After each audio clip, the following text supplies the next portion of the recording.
അയൽ വറ സൃഷ്ടികളെല്ലാം അശക്തരായി പോയിട്ടുണ്ട്. ഫഹുമു മഅനാഹു പുണ്യ റസൂലുള്ളാഹിയുടെ യഥാർത്ഥ പൊരുൾ മനസ്സിലാക്കുന്ന കാര്യത്തിൽ ഫലൈസ യുറാ കാണപ്പെടുകയേ ഇല്ല. ഫിൽ ഖുർബി അടുത്തിട്ടും വൽ ബുഅദി അകന്നിട്ടും ഫീഹി നബിയുടെ കാര്യത്തിൽ ഗൈറു മുൻഫഹിമിൻ അശക്തരയല്ലാതെ. അള്ളാഹു റസൂലിനെ ഒരാൾക്ക് അന്നുള്ളവർക്ക് മനസ്സിലാക്കാൻ കഴിഞ്ഞിട്ടില്ല, ഇന്നുള്ളവർക്ക് മനസ്സിലാക്കാൻ കഴിഞ്ഞിട്ടില്ല. അള്ളാഹു റസൂലിനെ ഈ ലോകത്തൊരാൾക്ക് മനസ്സിലായിട്ടില്ല. മാ അറഫ മുഹമ്മദൻ ഇല്ലല്ലാഹ്, മുഹമ്മദിനെ അല്ലാത്തൊരാൾക്ക് അറിയൂലാണ് സ്വല്ലല്ലാഹു അലൈഹി വസല്ലം. അറിയില്ലല്ലോ, നമുക്ക് അറിയുന്നല്ലോ റസൂലുള്ളാഹിനെ, നമുക്ക് ഹബീബ റസൂലുള്ളാഹിനെ അറിയേയില്ല. നമ്മൾ ഈ ബാഹ്യമായ കാര്യം വെച്ച് റസൂലുള്ളാഹിനെ വ്യാഖ്യാനിച്ചാൽ അത് നമുക്ക് മനസ്സിലാവില്ല. കാരണം 950 കൊല്ലം ഹബീബ് സയ്യിദ്നാ നൂഹ് നബി ഹബീബ നബിയോ 61ാമത്തെ വയസ്സിൽ മക്ക ഫതഹായി. പിന്നെയുള്ളത് ഉസ്വത്തല്ല, സരിയ്യത്താണ് കൂടുതലും. പിന്നുള്ള 2 കൊല്ലം എന്ന് പറഞ്ഞാൽ ഒരു തംരീൻ, ഒരു പരിശീലന. അപ്പോൾ 53ാമത്തെ വയസ്സിലാണ് ഒരു സ്വതന്ത്രമായ നിലപാടിൽ വരുന്നത്. 8 കൊല്ലം കൊണ്ട് ഈ ലോകത്ത് വേണം ഇസ്ലാം എത്തിച്ച റസൂലുള്ളാഹി ഫതഹായി. 8 കൊല്ലം. അത് എത്താത്ത ഒരു നാടില്ല, അത് അറിയാത്തൊരു ജനതയില്ല. അള്ളാന്റെ ഹബീബിനെ, ആ നബി സല്ലല്ലാഹു അലൈഹി വസല്ലമ തങ്ങളുടെ മഹത്വം അംഗീകരിക്കാത്ത ഒരു സമൂഹമല്ല. 8 കൊല്ലാണ് സ്വതന്ത്രമായ ദഅവത്ത്. പിന്നെയുള്ള 62, 63 ഹബീബായ റസൂലുള്ളാഹി ഫതഹായി. 61 മക്ക ഫതഹായി. ഹിജ്റ 8ാം വർഷം. ഹിജ്റയിൽ വരുമ്പോഴാണല്ലോ എന്ത് ഹബീബായ നബി സല്ലല്ലാഹു അലൈഹി വസല്ലമ തങ്ങളെ ലോകം മക്ക എന്ന ആ ഒരു ഹബ്സിൽ നിന്ന് നബി സല്ലല്ലാഹു അലൈഹി വസല്ലം പുറത്തു വരുന്നത് 53ാമത്തെ വയസ്സിലാണ്. പിന്നെയാണ് നിയമങ്ങളെല്ലാം വന്നത്. മക്ക എന്ന് വരുമ്പോൾ ജുമാ പോയിട്ട് ജമാഅത്ത് പോലുമില്ല, നോമ്പില്ല, വ്യവസ്ഥാപിതമായ സക്കാത്തില്ല, ഒന്നുമില്ല. മക്ക എന്ന് വരുമ്പോൾ നിയമങ്ങളൊന്നും വന്നിട്ടേ ഇല്ല, ഒരു നിയമമില്ല. ഇസ്ലാമിന്റെ കോടാനക്കോടി നിയമങ്ങൾ ഈ 8 കൊല്ലത്തിനുള്ളിൽ ലോകത്തിന് റസൂലുള്ളാഹി പറഞ്ഞിട്ടുണ്ട്. 8 കൊല്ലത്തിനുള്ളിൽ നിയമം മുഴുവനും ഈ 8 കൊല്ലത്തിനുള്ളിൽ പഠിപ്പിച്ച് ലോകം മുഴുവനും ഈ സന്ദേശം എത്തിച്ച് ഒരു ജനത മുഴുവനും യഅസൂബിനെ തേനീച്ചകൾ പിൻപറ്റുന്നത് പോലെ പിന്തുടർന്ന് എവിടെന്താ അവിടേക്കാണ് ജനം വന്ന് കയറി ചെല്ല ചെയ്തത്. ഇന്നും ലോകത്തിന് ഹബീബായ നബി സല്ലല്ലാഹു അലൈഹി വസല്ലമ തങ്ങളെ മാറ്റാൻ കഴിയില്ല. എല്ലാവരും ആ ചിന്തയുടെയും ആ പ്രവർത്തനത്തിന്റെയും കൂടെ. അപ്പോൾ നോക്കിൽ ഇതെന്താണ് ഇതിന്റെ അത്ഭുതം? നമുക്ക് കാലം എന്ന് പറഞ്ഞാൽ വളരെ കുറവാണ്. എന്താണ് സംഭവം അറിയൂല, നമുക്ക് റസൂലുള്ളാഹി മനസ്സിലാവില്ല. വറാ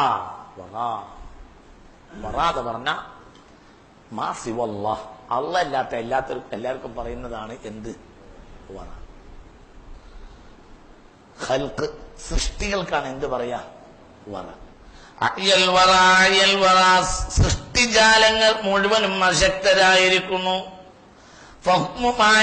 നബി സല്ലല്ലാഹു അലൈഹി വസല്ലമയുടെ യഥാർത്ഥ അർത്ഥത്തെ മനസ്സിലാക്കാൻ സൃഷ്ടിജാലങ്ങളിൽ സൃഷ്ടി വിഭാഗത്തിൽ ബുദ്ധിയുള്ള വിഭാഗം 3ആണ്. ഒന്ന് ജിന്ന്, ഒന്ന് ഇൻസ്, ഒന്ന് ജിന്ന്, ഒന്ന് മലക്ക്. മൂന്നാമത്തെ ഒരു വിഭാഗത്തിന് ബഹത്തിന്റെ ഇൽമില്ല. ബഹത്ത് എന്നാൽ ഒരു കാര്യത്തെ ചർച്ചയായിട്ട് പിന്നാലെ കൂടിയിട്ട് കൂലങ്കഷമായി ചിന്തിച്ച് പഠിക്കുക, ഇതാണ് ബഹത്ത്. ഇത് മൂന്നാമത്തെ ഒരു വിഭാഗത്തിന് ഇല്ല. മൃഗങ്ങൾക്കൊരു ബുദ്ധിയില്ലേ ഉണ്ട്, അത് ജൽബുൽ മനാഫിഅ ദഫഉൽ മളാർ എന്ന അടിസ്ഥാനത്തിൽ മാത്രമാണ്. അതായത് അവയുടെ സാന്ദർഭികമായ ഇര നടക്കണം, അവയുടെ ശല്യങ്ങളിൽ നിന്ന് അവക്ക് രക്ഷപ്പെടണം. ഇതല്ലാത്ത ഒരു മൃഗത്തിന് ഒരു ബോധമല്ല. അതിന് വിശന്നാൽ അതിന് ഭക്ഷണം കഴിക്കണം, അതിന് മേധസ് എന്നാൽ അതിന് ലൈംഗിക പ്രവർത്തനം ചെയ്യണം, അതിന് സമയാസമയങ്ങളിൽ കാഷ്ടിക്കണം, സമയാസമയങ്ങളിൽ വെള്ളം കുടിക്കണം, പിന്നെ ശത്രുക്കളിൽ നിന്ന് മാറി നിൽക്കണം. ഇതല്ലാത്ത ഒരു ചിന്ത ഒരു മൃഗത്തിനുമില്ല, ഒരു ബുദ്ധിയുമില്ല. ബുദ്ധിയുള്ള ജനത എന്ന് പറഞ്ഞാൽ സൃഷ്ടികളിൽ മൂന്നെണ്ണാണ്. ഒന്ന് ഇൻസ്, ഒന്ന് ജിന്ന്, ഒന്ന് മലക്ക്. ഈ 3 വിഭാഗത്തിനും അള്ളാഹു റസൂലിനെ അറിയില്ല. സൃഷ്ടിജാലങ്ങൾ അശക്തരായിരിക്കുന്നു. പുണ്യ റസൂലുള്ളാഹിനെ മനസ്സിലാക്കാൻ നിങ്ങൾ ലോകം കണ്ട മഹാപണ്ഡിതനാണ് അലി. ഒരു കാല് ഇങ്ങനെ ചവിട്ടിയിട്ട് ഒട്ടകത്തിന്റെ കാൽച്ചുവട്ടിലേക്ക് ഒരു കാലിങ്ങനെ എടുത്തു വെച്ച് അടുത്ത കാല് ഇങ്ങനെ വെക്കുമ്പോഴത്തേന് യഖ്തിമുൽ ഖുർആന മറത്തൻ വാഹിദ ബിതദബ്ബുരി മആനിഹി. മൊത്തം ഖുർആന്റെ മാനകളോട് കൂടി ഖുർആൻ ഹത്തം തീർത്ത ആളാണ് അലി. സുന്നികളായ ആളുകളെ സംബന്ധിച്ചിടത്തോളം ഈ വിഷയത്തിൽ തർക്കമില്ല. ഏത് വിഷയത്തിൽ? സയ്യിദുനാ അലി എന്ന് പറഞ്ഞാൽ ഇൽമിന്റെ ലോകമാണ് എന്ന കാര്യത്തിൽ തർക്കമില്ല. അള്ളാഹുവിന്റെ ഹബീബിന്റെ കവാടം ഹബീബ് സയ്യിദ്ന അലി തന്നെയാ. അലിയെ അലൈഹിസ്സലാം എന്ന് പറയുന്ന അനവധി ഇമാമിങ്ങൾ ഉണ്ട്, ഉലമാക്കൾ ഉണ്ട്. അലി അലൈഹിസ്സലാം എന്ന് പറഞ്ഞിരുന്ന ആളാണ് ശംസുൽ ഉലമ റഹ്മഹുല്ലാഹ്. നബിയായിട്ടല്ല, അത്രയും ദർജയുള്ള ആളാണ് ആര്? സയ്യിദ്ന അലി. അലി എന്ന് പറയല്ലേ, സയ്യിദ്ന അലി എന്ന് പറയാൻ ഭയങ്കര ആളാണ്. കാന യഖാഫുഹു അബൂബക്കർ വഉമർ വഉസ്മാൻ. ഇവർക്കൊക്കെ ഈ മനുഷ്യനെ പേടിയാണ്. ആരെ? ഈ അലി റളിയല്ലാഹുവിനെ പേടിയാ, സിദ്ദീഖിനെ പേടിയാ, ഉമർ ഇബ്നുൽ ഖത്താബിനെ കുരുത്തക്കെട്ട് പേടിയാ. ആരുടെ കുരുത്തക്കെട്ട്? അലി എന്തേലും പറഞ്ഞാൽ പറ്റുമെന്ന് പേടിയാ, എല്ലാവർക്കും പേടിയാ. സിദ്ദീഖുൽ അക്ബറിനെ പേടിയാ. കാരണം ഇൽമിന്റെ ബഹ്റാന സയ്യിദുനാ അലി റളിയല്ലാഹു അൻഹു. ഒരു കാൽ ചവിട്ടി എങ്ങനെ വെക്കുമ്പോഴത്തേന് അടുത്ത കാലം അപ്പുറത്ത് വെക്കുമ്പോഴത്തേന് ഖത്തം തീർക്കും ആര്? സയ്യിദുനാ അലി. ഇതെന്തിനാ ഇവിടെ ഞാൻ പറഞ്ഞത്? ആ അലി റളിയല്ലാഹുവിന്റെ ഒരു വാക്ക് ഹദീസിന്റെ കിതാബുകളിൽ കാണാം. എന്ത് വാക്ക്? മാ അറഫ്നാ റസൂലല്ലാഹ് ഇല്ലാ യുറഫു സൈഫു ഫീ ഉംദിഹി. ഉറയിൽ കിടക്കുന്ന വാളിനെ എങ്ങനെയാണ് ഒരാൾ മനസ്സിലാക്കുക? അപ്രകാരമല്ലാതെ ഞങ്ങൾ സ്വഹാബികൾ പോലും നബിയെ മനസ്സിലാക്കിയിട്ടില്ല. പിന്നെ ഞങ്ങൾ താബിഈങ്ങൾ.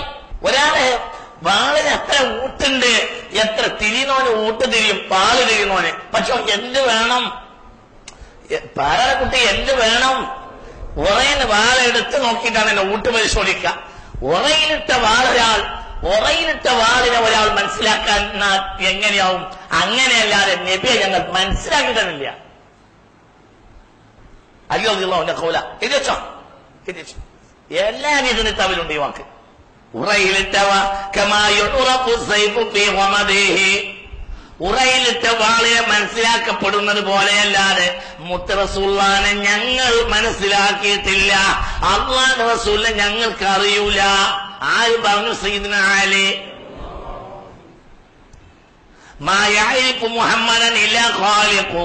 മുഹമ്മദിന്റെ ഖാലിഖിനെ അല്ലാതെ മുഹമ്മദിനെ അറിയില്ല എന്ന് സയ്യിദുനാ അലി എഴുതി വെച്ചോ. അതാണ് മുത്ത് റസൂലുള്ളാഹ്. അതാണ് മുത്ത് റസൂലുള്ളാഹ്. അത് തലേക്ക് അതിന്റെ ഒരു ചെറിയ വാസന അടിക്കുമ്പോഴേ ഒന്ന് സുന്നത്ത് മാറ്റമുള്ളൂ. ആ വാസന അടിക്കാത്തതാണ് വഹാബിക്ക് പറ്റിയ കുഴപ്പം. ആരാ അലീനെ ആദ്യം പഠിപ്പിച്ചിട്ടാണ് ഞാൻ പറഞ്ഞത്. അബ്ദുറഹ്മാൻ ബിൻ മുൽജിം പട്ടാളത്തിലേക്ക് കയറാൻ വന്നപ്പോൾ പറഞ്ഞു, മക്തൂബൻ അലാ ജബ്ഹതിക അന്നക ഖാതിലി. നിന്റെ നെറ്റിയിലുണ്ടടാ ഇഷാണ് എന്നെ കൊല്ലാൻ. പക്ഷെ അള്ളാന്റെ ഖളാ പട്ടാളത്തിൽ കയറിക്കോ. അതാണ് അലി. കൊല്ലങ്ങൾക്ക് മുമ്പ് മനസ്സിലായില്ല. പട്ടാളത്തിൽ ചേരാൻ വന്ന് ആര്? Abdulrahman bin മുൽജിം. അപ്പോൾ ഇങ്ങനെ ഓരോരുത്തരും പട്ടാളത്തേക്ക് പരിശോധിച്ച് കയറ്റുന്ന കൂട്ടത്തിൽ അബ്ദുറഹ്മാൻ ബിൻ മുൽജിം വന്നപ്പോൾ പറഞ്ഞു, അറാക മക്തൂബൻ അലാ ജബ്ഹതിക. എടാ എന്റെ നെറ്റിത്തടത്തിൽ എഴുതി വെച്ചത് ഞാൻ കണ്ണുണ്ട്. അന്നക ഖാതിലി, ഇഷാണ് എന്നെ കൊല്ലാണ്. പക്ഷെ അത് അള്ളാന്റെ ഖളാ ഖദർ മാറ്റാൻ കഴിയില്ല. അഫ്സലിയായ ഖളാ. പട്ടാളത്തിൽ കയറ്റിയില്ലെങ്കിൽ ഇജിനെ കൊല്ലും. പിന്നെ ഇപ്പൊ കയറാതിരിക്കണമെന്നില്ല, കയറിക്കോ. അത് അള്ളാന്റെ ഖളാ ആണ്. ഇതെന്നോ പറഞ്ഞതാ. ആര്? താണിപ്പോ പറഞ്ഞത്. അതാണ് അലി. ആ അലിയാണ് പറഞ്ഞത്. എന്ത്? ഉറയിലിട്ട വാളിനെ പുറത്തുനിന്ന് തിരിയുമ്പോലല്ലാതെ ഞങ്ങൾക്ക് നബിയെ തിരിഞ്ഞിട്ട് നബിയാണ്. പിന്നെ നമ്മക്കിരിയോ? ഇത് പറഞ്ഞ ആളെ പഠിക്ക് കുഞ്ഞുമോനെ. പറഞ്ഞത് സയ്യിദ്ന അലിയാണ്. സയ്യിദ്ന അലി ആരാ? ഹഖായിഖ് സാഹിബ് എന്ന് പറയാ. ഹഖായിഖിന്റെ സാഹിബാണ് സയ്യിദ്ന അലി. ഭയങ്കരല്ലേ? ഹഖായിഖ് അസ്റാറിന്റെ സാഹിബാണ്. എന്തൊരു ഹഖായിഖിന്റെ സാഹിബാണ്. ബിസ്മില്ലാഹിർ റഹ്മാനിർ റഹീം എന്ന ആയത്തിനെ ഞാൻ വ്യാഖ്യാനിച്ചാൽ 80ഓളം ഒട്ടകങ്ങൾ വഹിക്കും എന്ന് പറഞ്ഞ ആളാണ് സയ്യിദ്ന അലി. ഒറ്റ ബിസ്മിയെ ഞാൻ വ്യാഖ്യാനിച്ചാൽ 80ഓളം ഒട്ടകങ്ങൾ വഹിക്കേണ്ടി വരും എന്ന് പറഞ്ഞ ആളാണ് ആര്? സയ്യിദ്ന അലി.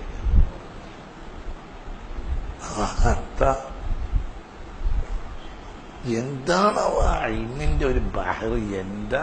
അതുകൊണ്ടല്ലേ കുട്ടികളെ എല്ലാരും റളിയല്ലാഹു അൻഹു എന്ന് പറയുമ്പോ കറമല്ലാഹു വജ്ഹഹു എന്നല്ലേ പറയല്? ആ മുഖത്തിന്റെ മഹത്വം അല്ലാഹു നിലനിർത്തട്ടെ. നിങ്ങൾ കുട്ടിക്കാലം മുതലേ അങ്ങനെയല്ലേ കേൾക്കാൻ? സിദ്ദീഖ് റളിയല്ലാഹു അൻഹു, ഉമർ റളിയല്ലാഹു അൻഹു, ഉസ്മാൻ റളിയല്ലാഹു, അലിയുൻ കറമല്ലാഹു വജ്ഹഹു.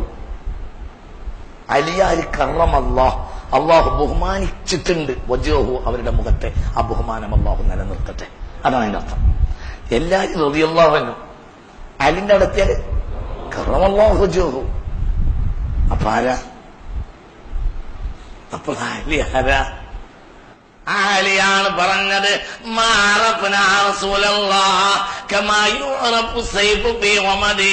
ഉറയുടെ ഉള്ളിൽ കിടക്കുന്ന വാളിനെ ഒരാൾ പുറത്തുനിന്ന് മനസ്സിലാക്കുന്ന പ്രകാരമല്ലാതെ മുത്തനബിയെ ഞങ്ങൾ പോലും മനസ്സിലാക്കിയിട്ടില്ല.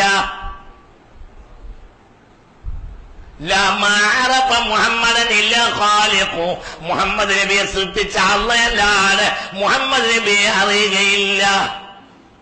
ഒരാൾക്കും റസൂലുള്ളാഹിനെ അറിയില്ല. അതാണ്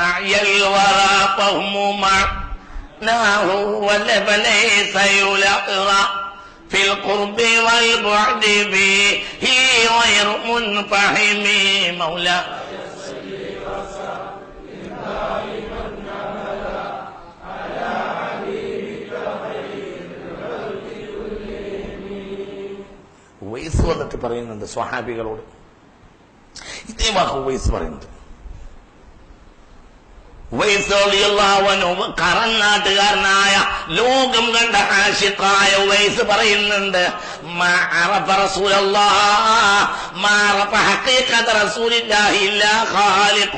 ഖാലിഖായ അല്ലാഹുവല്ലാതെ അല്ലാഹുവിന്റെ ഹബീബിന്റെ ഹഖീഖത്ത് അറിയുകയില്ല.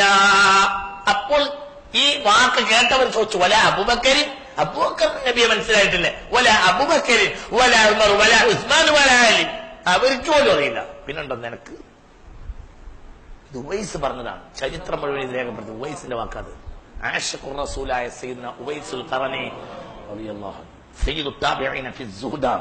സുഹദിൽ സ്വഹാബികൾ കഴിഞ്ഞാൽ, അള്ളാഹ്ക്ക് വേണ്ടി ജീവിച്ച മഹാന്മാരിൽ സ്വഹാബികൾ കഴിഞ്ഞാൽ ഒന്നാം പ്രധാനം ആരാണ്?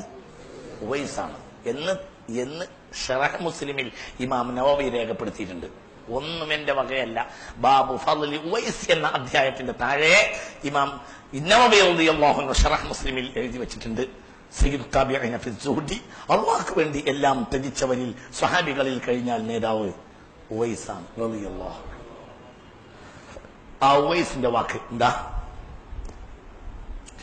ما عرف رسول الله ما عرف حقيقة رسول الله إلا خالق والله ما عرف حقيقة رسول الله إلا خالق. അള്ളാഹുവിന്റെ ഹബീബിന്റെ ഹഖീഖത്ത് അല്ലാത്ത ഒരാൾക്ക് അറിയുകയില്ല. അപ്പോൾ അവർ ചോദിച്ചു, വല അബൂബക്കറിന്, അബൂബക്കറിന് അറിയില്ലേ? അപ്പോൾ പറഞ്ഞു, വല അബൂബക്കറിൻ വല ഉമർ വല ഉസ്മാൻ വല അലി, ആർക്കും അറിയില്ല. ആർക്കും റസൂലുള്ളാഹിനെ മനസ്സിലായിട്ടില്ല. ആർക്കും അറിയില്ല. റസൂലുള്ളാഹി ആരാന്ന് അറിയൂല, അറിയേയില്ല. അറിയൂല എന്നുള്ളൊരു അറിവാണ് നമുക്ക് റസൂലുള്ളാഹിനെ മനസ്സിലാക്കാൻ കഴിയില്ല. സ്വല്ലല്ലാഹു പുണ്യ മുഹമ്മദ് മുസ്തഫ സ്വല്ലല്ലാഹു. നമ്മൾ സംഗതികളും അങ്ങനെയാണ്. പിന്നെ അതിന്റെ ചെറിയ വാതിൽ തുറക്കുമ്പോഴേ നമ്മളത് അറിയുള്ളൂ. പിന്നെ വാതിലുകൾ നമ്മളോട് തുറക്കൂല. എന്തുകൊണ്ട്? അത് ഉൾക്കൊള്ളാൻ നമുക്ക് കഴിയില്ല.